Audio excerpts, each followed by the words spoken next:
sounds insane for me even to ask this, but do you think the American media really doesn't even want a peace deal because they've been so critical of you every step of the way as you lead the charge for peace?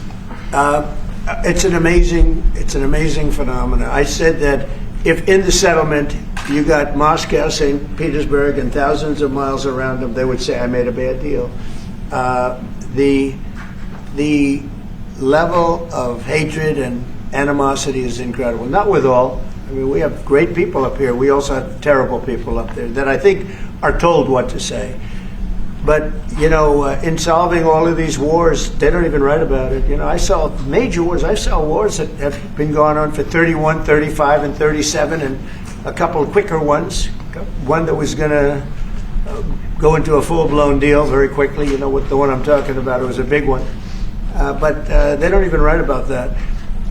No matter what I do, no matter what, and this is not anything to do with you. It's probably to your advantage in a certain way. But no matter what I do, no matter what deal I make, from my standpoint, you'll come out good. Maybe President Putin will come out good. But they'll say, Trump was absolutely horrible. It's just that, and I've lived with that for a long time. I've lived with it since just before the first election. I used to get great publicity. Now I get the worst publicity anyone's ever gotten in office, but I won in a landslide, so that people understand. They're the only ones that count, ultimately.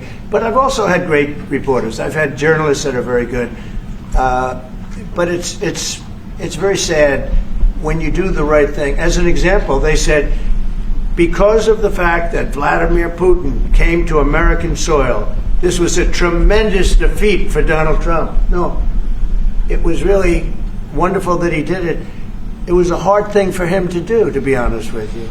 It was the opposite of what they said, but they said it. Now, if he didn't come, they'd say that was also bad for Trump. There's no way. And there's just a great dishonesty of the press, and I think that's why it's lost its credibility. Its credibility is at an all-time low.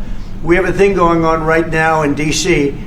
We went from the most unsafe place anywhere to a place that now friends are calling me up, Democrats are calling me up, and they're saying, sir, I want to thank you. My wife and I went out to dinner last night for the first time in 4 years, and Washington, D.C. is safe, and you did that in 4 days.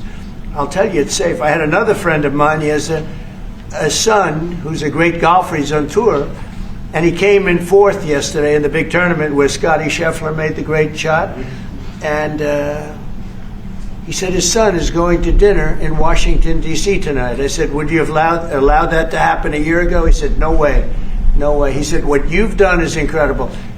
And I think the people realize it. But the press says, he's a dictator, he's trying to take over.